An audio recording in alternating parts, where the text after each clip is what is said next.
इसी बीच बड़ी खबर लखनऊ से आ रही है। जुम्मे की नमाज को लेकर अलर्ट जारी कर दिया गया। लखनऊ के साथ साथ कई जिलों की पुलिस अब हाई अलर्ट पर है। डीजीपी मुख्यालय से दिए गए निर्देश को लेकर यहां पर अलर्ट जारी किया गया है। वक्फ विधेयक को लेकर भी देश भर में जिस तरह से राजनीति देखने को मिल रही है, ये भी वजह हो सकती है कि यहाँ पर हाई अलर्ट है। प्रदेश स्तर पर पैदल गश्त तक बढ़ा दिया गया, यानी कि जो प्रशासन है, जो गाड़ी मुझ पे जाता था, अब उन्हें पैदल गश्त है वो भी करना पड़ेगा। हाई अलर्ट की तस्वीरें हम आपको दिखा रहे हैं। चौक चौराहों पर सीआरपीएफ और प्रशासन, इसी के साथ साथ वहां पर तैनाती कर दी गई।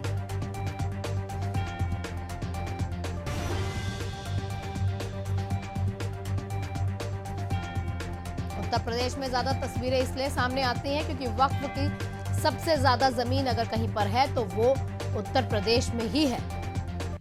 हमारे साथ हमारे सहयोगी दीपक जुड़े हुए हैं अधिक जानकारी के साथ। दीपक, क्या कुछ तस्वीरें आपको वहां पर देखने को मिल रही है? कौन कौन से इलाके चिन्हित किए गए हैं जहां पर हाई अलर्ट जारी किया गया है, जहां कोई भी माहौल ना बिगाड़े?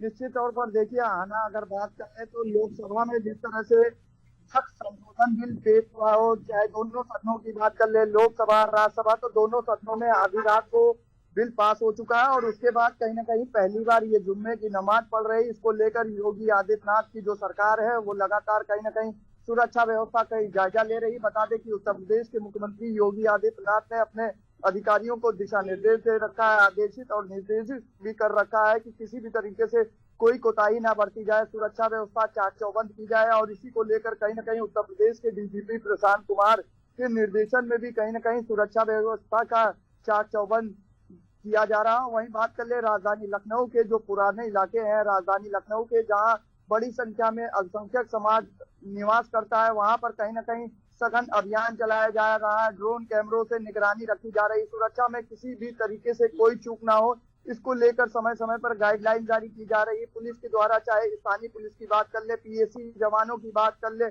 एसएसबी के जवानों की बात कर ले, तो कॉम्बिंग कर रहे हैं, गलियों में जा रहे हैं, किसी भी तरीके से कोई अनहोनी ना हो, इसको लेकर लगातार कॉम्बिंग की जा रही, सर्च ऑपरेशन चलाया जा रहा है। बता दें कि लगातार कहीं ना कहीं पिछले 3 से 4 दिनों पर उत्तर प्रदेश में पुलिस को अलर्ट पर रखा गया है। चाहे संभल की बात कर ले या पश्चिम यूपी के तमाम इलाकों की बात करें, सहारनपुर की बात कर ले, शाहजहांपुर की बात कर ले, मुजफ्फरनगर की बात करें, बरेली की बात कर ले या राजधानी लखनऊ के तमाम अलग अलग इलाकों की बात करें, तो जिस तरह से बात कर ली जाए सुरक्षा व्यवस्था के जो चाक चौबंद व्यापक इंतजाम किए गए, तो कहीं ना कहीं आज सड़कों पर साफ तौर से दिखाई दे रहा है। वहीं राजधानी लखनऊ के टीले वाली मस्जिद की बात करें तो वहां पर सुरक्षा की व्यवस्था को हाई अलर्ट पर रखा गया है। बता दें कि सबसे ज्यादा जो अल्पसंख्यक समाज है वहीं पर निवास करता है, तो ऐसे में किसी भी तरीके से कोई घटना ना हो, कोई सावधानी बरतते हुए उत्तर प्रदेश की सरकार की तरफ से व्यवस्थाएं की गई हैं। बता दें ये व्यवस्था इस वजह से भी करना उचित हो जाता है क्योंकि वक्त की जो संपत्तियां हैं सबसे ज्यादा उत्तर प्रदेश में है,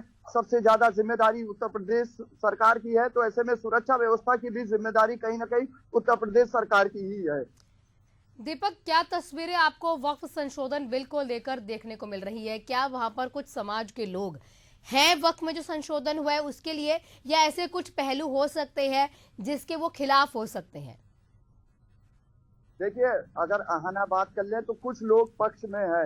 कल हमने भी उनसे वार्तालाप की, हमने बातचीत की। जब राज्यसभा में बिल पेश हो रहा था, सत्ता पक्ष और विपक्ष जब एक दूसरे पर हमलावर थे, बिल को लेकर विस्तार रूप से चर्चा हो रही, तो वहीं राजधानी लखनऊ के अगर निवासियों की बात कर ले तो कुछ लोग पक्ष में है, कुछ लोग कह रहे हैं ये बिल पास होने से तमाम जो मजलूम है, दलित पिछड़ा वर्ग के जो अल्पसंख्यक समाज के लोग हैं, उनको कहीं ना कहीं खासा फायदा होगा। जो अभी तक लाभ नहीं पा पाए लाभार्थी थे, उनको कहीं ना कहीं जिस तरह से बिना किसी इशारे के, बिना किसी नोटिस के किसी भी जमीन को वक्फ की संपत्ति घोषित की जाती है, तो ऐसे में कहीं ना कहीं जिस तरह से वक्फ संशोधन किया गया। दीपक, देखना होगा क्योंकि देखिए कभी ऐसा तो नहीं होता है वक्फ की जो जमीन है अचानक से घोषित कर दी जाए, वो एक दान के रूप में उस तरह से कहीं ना कहीं दिखाई जाती है, लेकिन दान कौन कहां से कर रहा है, इसके लिए क्लैरिटी, ये पारदर्शिता लेने के लिए ही इस बिल को कहीं ना कहीं लाया गया है, संशोधन आप कह सकते हैं किया गया है।